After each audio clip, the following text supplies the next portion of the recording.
So this is a story about how we get electricity, pretty much. We're going to be using the ideas we learned in the previous videos, the idea of generating an EMF, and we're going to be looking at how the generation process eventually leads to a steady flow of current that you can use at home through the millions of gadgets that consume your time and energy at home. So let me just map this out for you. So we already know how power is generated, how you can generate electricity from fossil fuels in a power station. Now we're going to be looking at the last stage, which is the generator, in a little bit more detail. Now the generator makes something called AC current. And what we're going to do then is we're going to look at how that AC current becomes something called DC current, which is a little bit more useful for some of your appliances. Okay, so the next couple of lessons and slides will be about how this current is made, and lastly, how we turn it into this DC. What is AC and DC? Yes, it is really that straightforward. DC, direct current, looks like this. It's constant. In a DC current, the flow of the charge is always in the same direction around a circuit. It can either be positive or it could just as easily be negative, but it's always the same. And DC currents are very, very important for certain electronic equipment, especially in very delicate things, from everything from your mobile phone to the microprocessors in a computer. Alternating current, however, means that the direction of the current changes, usually in a regular way, a very regular way, and we'll come to that later. And you can see it in a graph of voltage over time, and it looks a little bit like this. Yes, simple harmonic motion. That will rear its ugly head again. So this is your basic difference between direct current and alternating current. Now, why do we have both of these? Well, the generation process gives us AC because of that kind of alternating movement of the generator. But many electrical devices, things like light bulbs, only require electrons to move. And that's what they're doing with AC. With AC, the electrons in the wires are moving backwards and forwards, vibrating continuously. They're not flowing like they do in DC, where they're continuously moving around a circuit. Now, home and office outlets are mostly always AC. Generating AC and transporting AC, which we'll look at a little bit later, is way easier and much more efficient. You lose less electrical power using AC. DC supplies are fundamental for using little electronic devices called transistors, which are the heart of a lot of circuit boards. So DC is still very much what we need for more delicate electronic based devices, and that's why within the home we're constantly switching back and forth using things called transformers that we'll come to later. Now this is a simple AC generator. Looks familiar, doesn't it? It looks exactly the same as a motor, but this is different. Now, if you use your right hand rule, remember, you can now maybe predict which way the current is going to flow in this coil, assuming that we are rotating it in this direction. So use your right hand rule now, stop the video, and see if you can figure out if this is generating a current which is clockwise or anti-clockwise. Now I'm hoping you realize that the current is rotating clockwise. Okay, so by pointing to the south with your first finger and moving up with your thumb, showing that movement up, you can see that the current is flowing this way in the coil here. Okay, and then because in this wire it's moving that way, it will then move that way and that way, giving us a clockwise current. Now, what happens to this wire once it gets to this side? Now, if you've got your right hand handy, okay, what you will now change is the direction of the movement, because this wire is moving up, but when it gets to here, the wire is now moving down. What does that mean? That means that the current in the wire stops moving that way and now moves this way. It flips, right? So what you have is current flowing clockwise when the coil is here, and then when it gets to this side, it moves anti-clockwise. So by magic, we end up generating a current which is moving backwards and forwards. It oscillates. Now, there is no commutator. There is nothing to fix that reversing flow. It's allowed to alternate. Okay, so this is how a simple AC generator works. And this is just a different way of visualizing it. As WX moves up in that direction, the current flowing through it will be towards into the paper. But then when it reaches the other side, here, it will then go the other way. There are lots of videos online showing you a three-dimensional projection of this, and I really recommend that you look through some of them. So just to warm up with this, try some questions. An AC generator produces a sine EMF of frequency 30 Hz and a maximum value of 9.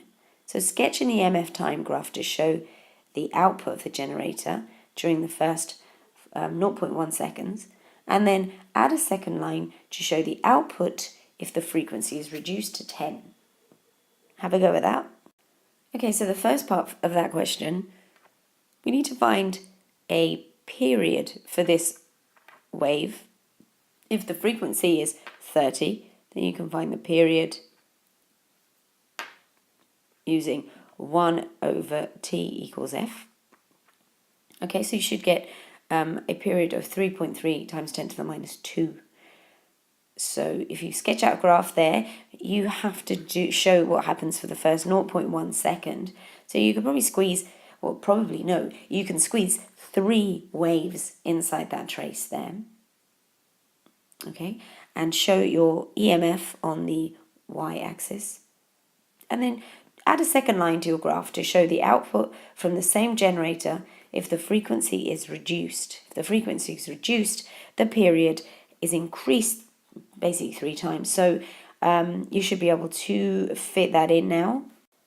So the blue line now represents the new line showing a frequency of 10 Hz, which is a period of 0.1. So it pretty much takes up your entire graph.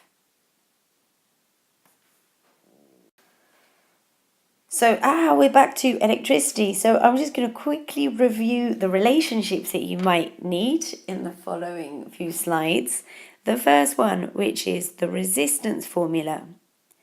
Resistance is voltage over current, in case you didn't remember. And then power is work over time, because we're going to be looking at energy dissipation. And in terms of resistance, you should remember that power is current times voltage. Power is current squared times resistance. I'm not going to derive that now, but it's what you get when you put this and this together. And also power is V squared over R, which again comes from this one and this one together. Okay, so just bear those in mind because we're going to be using those. So why are we going through these formulas again? Well, AC, we've already mentioned, has the advantage that as you use AC through transmission wires, you end up transferring less wasted energy. Okay, so we're going to be looking at the voltage going through one of these wires. We're going to look at the current in alternating power supplies, and we're also going to be looking at the power which is dissipated when you use AC. So let's have a look at the relationship between these three quantities. And how do we look at AC traces? How do we identify the important parts of an AC trace? Well, important is to label the peak values, right? So we could just as easily have a graph of current over time, okay? Or we could have voltage over time. Now, voltage and current are proportional, so therefore on a graph like this one, they would be equal, although the values would be different. What I mean by equal is the shape would be equal. So we would have 0 values in the same place and our peak values at the same time intervals. However, the numbers, obviously the values will be different because they depend on the resistance. Okay, so a voltage time graph and a current time graphs for AC current are the same. Okay, they look the same. And we have our peak values. Okay, that's what we call the maximum points. Now, how would we add power to this? Well, power is voltage times current. So if we're multiplying our peak values to find the power, a graph of power against time would look like this. Okay, it would have peaks in the same value, in the same place. But as we are multiplying the voltage and the current together, we are not going to worry about the sign value anymore. So our magnitudes would be directly calculated from voltage times current, and our minus sign would be removed. So this is what a power time graph looks like for an AC graph. Our maximum power can be calculated, as stated before, by working out the maximum currents and voltage, the peak values, I0 and V0, and finding our products. Now, interestingly enough, we don't need any further derivations, and I'm not going to bother you with them now. We're going to look at something called the average value of power.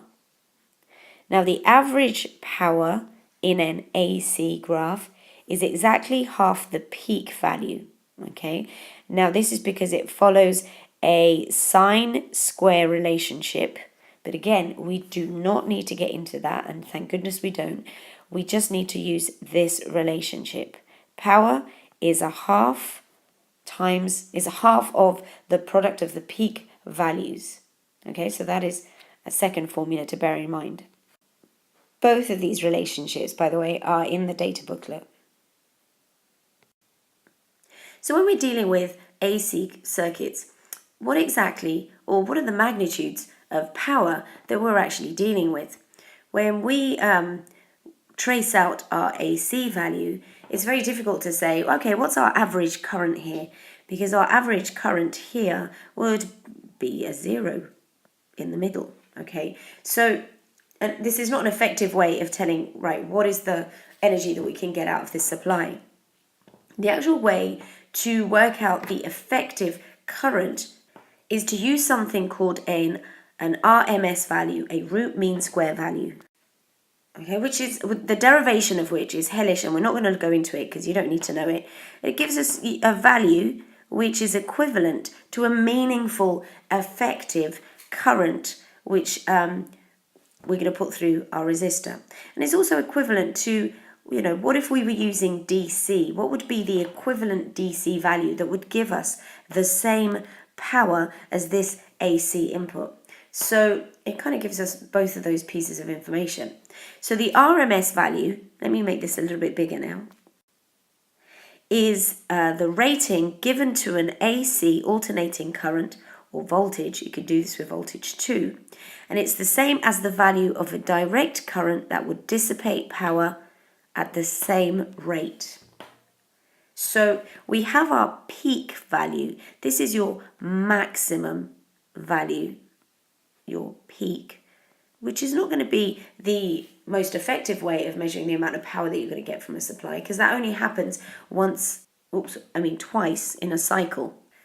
So we work out your RMS, which is your peak value, over the square root of 2. And it's a mathematical process involved in sine functions, averages, blah, blah, blah. But you don't need to know that, remember. Now we can do the same with the voltage. The voltage, RMS, is equal to the peak voltage, that V0, over square root of 2. Now you can use for calculations, it doesn't matter if you use the peak or the RMS to work out things like the resistance in a circuit, but you must use them together, okay? You cannot mix up your RMS and your maximum values, okay? So in these equations, R equals V over I, power equals V times I, or I squared R, or V squared over R. You can either use peak values or RMS values. Let's practice that. So while that information is gelling in your head, try this question. If a resistor in the circuit is 47 ohms and the supply voltage has a peak value of 12, what is the equivalent RMS current in this circuit? So stop it and have a go. And if not, if you don't know where to start, listen to me. Okay, first we need to know what our peak current is. Now you know V over I equals R, so we can use peak values for that. We have 12 over I equals 47. So your current, your peak current, so these are all peak values, equals 0.225 amps. Okay, so what is our RMS? Okay, so we use our formula, I RMS equals 0.25, which is your peak current, divided by the square root of 2. And here is your answer. Okay, so that should make a little bit more sense now. A graphing question next. Consider figure 11.32, showing the variation of time with an alternating voltage. What is the peak value of the voltage? Find the RMS voltage of the supply. What are the time periods and frequency of the supply? And if it's connected to a 64 ohm resistor, what would the peak and RMS currents be? Now, I don't think there's any tricks to this question, so it should be fairly straightforward. Have a go at it. Just to talk you through it, the peak value of the voltage, you would just read it from the graph. Okay, so it would be, let me make this a little bit bigger, so more like there. Okay.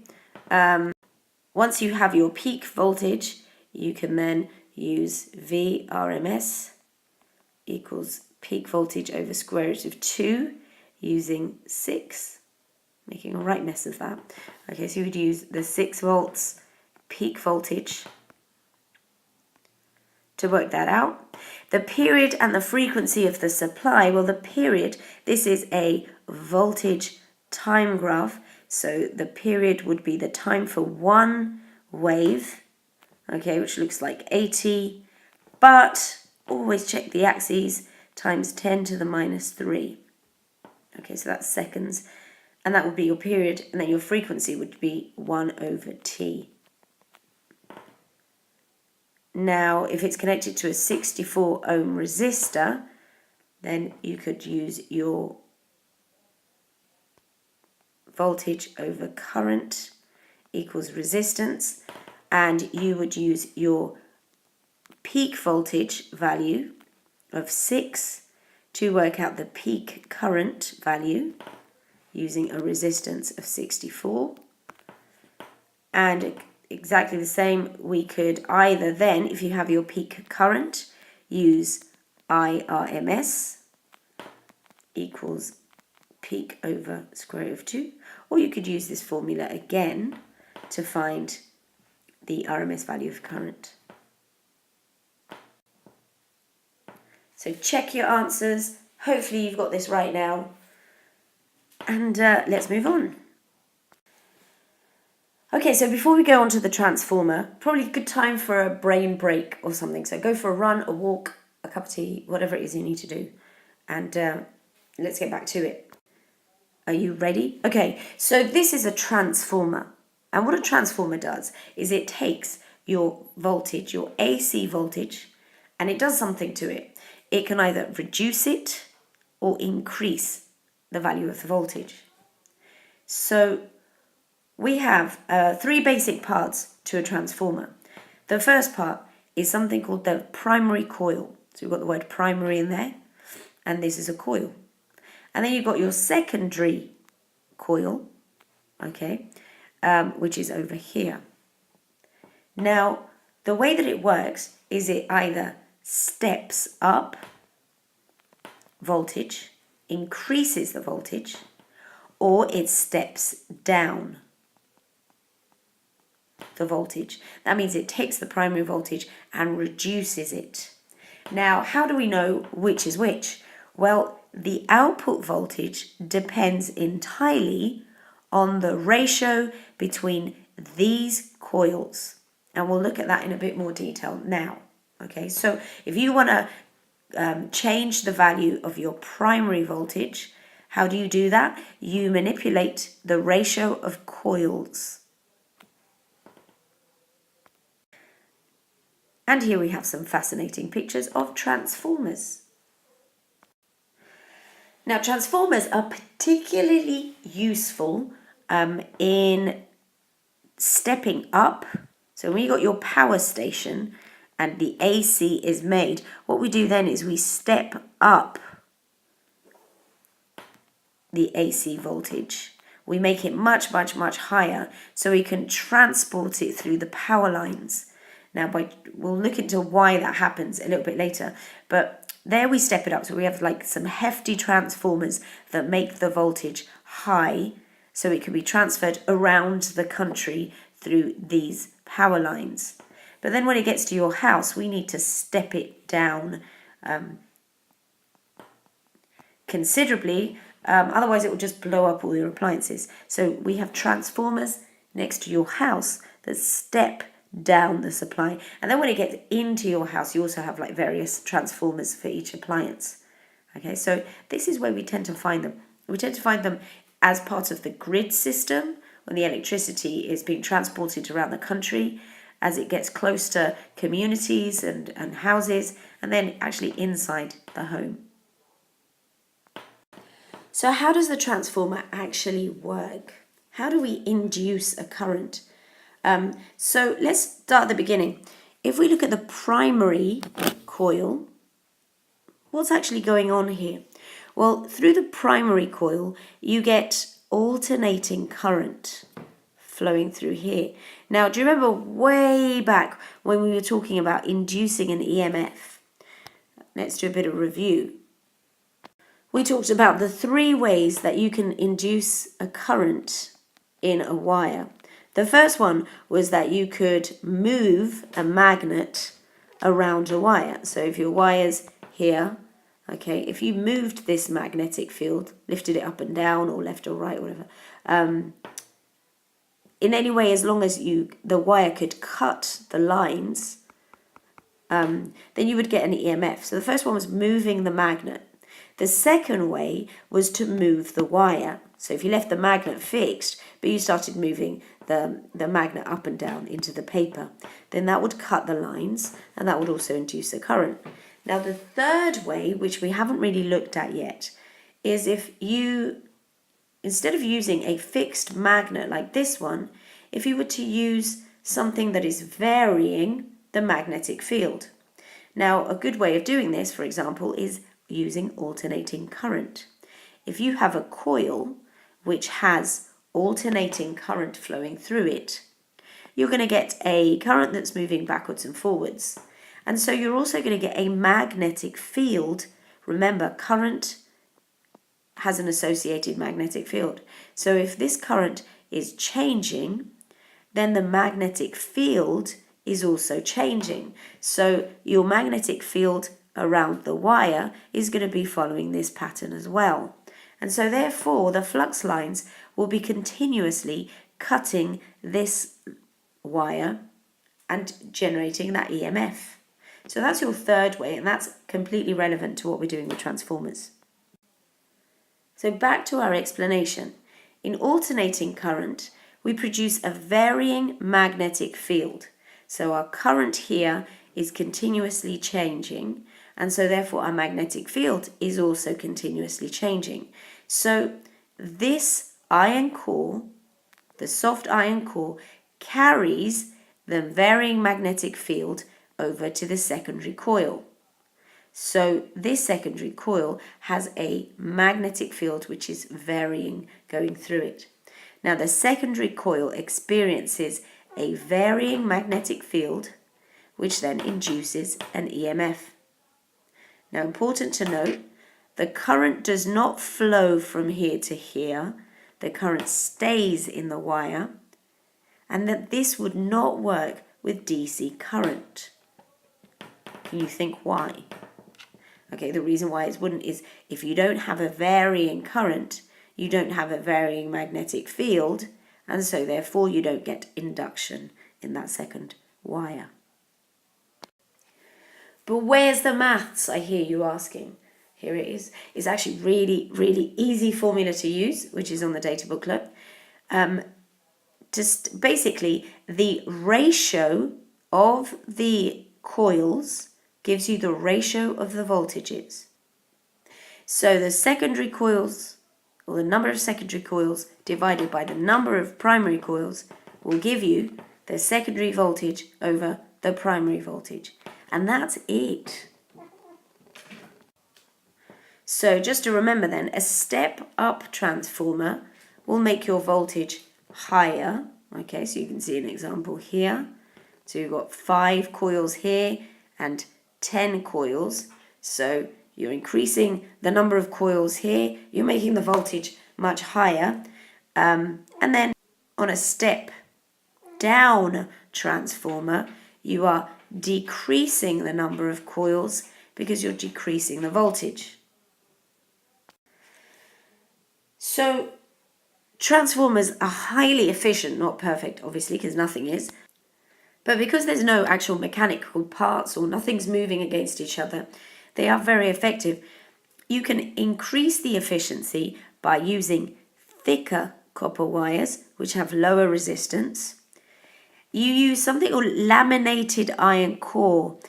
This isn't really in the syllabus because you don't do eddy currents on the syllabus anymore, but use laminated layers on the iron core to reduce energy losses. And you used a soft iron core to improve the transmission of the reduced flux.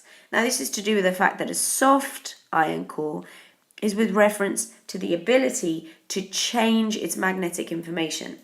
Iron is very good at gaining and losing magnetic effect. The faster the iron gains or loses its magnetic effect, the better it will be at generating an EMF.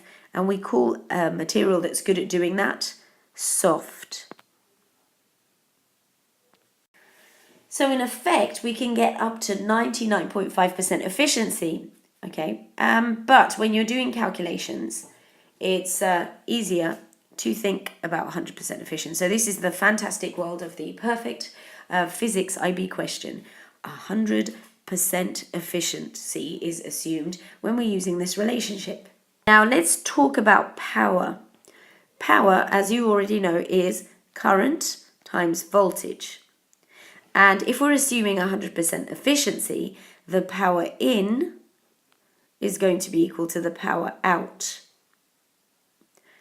So that means that current times voltage in the primary coil is equal to the current times the voltage in the secondary coil. So if we now bring this to our transformer equation, okay, it enables us to add another layer to it. So if the ratio of the coils is equal to the ratio of the voltages, then we can also bring in the ratio of the current. Okay, please note there's a little error on this formula. This should actually say, see if you can spot it. Can you spot the error? Have you spotted it? It's here. That should be S. Okay, so if the ratio of the coils, the secondary over the primary, is equal to the voltage ratio, the secondary voltage over the primary voltage, then it's also equal to the currents, but you must flip these over, okay? It's the current in the primary over the current in the secondary, okay, which is the reverse of what's going here, okay? So where do we need these transformers? Okay, so I said I'd go back to this in a bit more detail. Step-up transformers, as already mentioned, are used at the beginning when the AC supply is leaving the power station.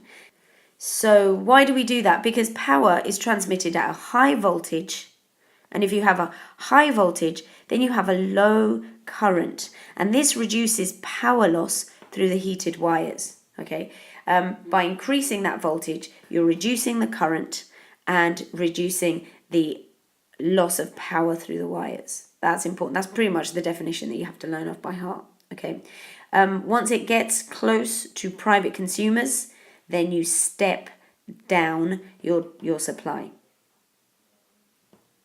So here's another nice definition for you. Transformers are used to step up the voltages across transition lines to as high a value as possible so that the current can be decreased and the thermal energy wasted is reduced. Okay, now here is a relationship there to justify that statement. And just to give you an idea of the values involved, in a power station, for a very, very short distance, you have 25 kilovolts. That's huge. And as they're moving along transmission lines, we're talking 500 kilovolts. That's an extremely high voltage. And then when they get close to your home, they come down to 250 and then back down to a much lower value inside the house. Okay, at last, let's practice doing some formula number crunching. An ideal transformer has 800 turns on the primary coil and 60 turns on the secondary coil. Is it a step up or a step down transformer? Hopefully you can easily identify that from 800 to 60 it is stepping down. If a voltage of 110 volts is applied to the primary coil, what is the output voltage? Okay, so we just apply the formula and we put 110 here. And we have 800 here and 60 here, and you should be able to work out your secondary voltage. For C, calculate the current through a 12 ohm resistor connected to the secondary coil. If you use your voltage current formula, you should be able to, from your value of your secondary voltage in there, and work out your current. And then your secondary power, calculate the power in the secondary circuit. Power equals IV, and you would use your secondary current values and your secondary voltage value to work out power. And then go back to your current in the primary coil using the final formula. Okay, remembering to switch the currents. Okay, so this is primary, secondary, whereas these are secondary, primary, and you should be able to work out the current in the primary coil. Okay, so check your answer there. Okay, so it's not tremendously challenging, this section, so definitely go through the following questions, and we're going to call this a day, and we're going to finish this tomorrow by looking at straightening out the AC curve in a process called rectification.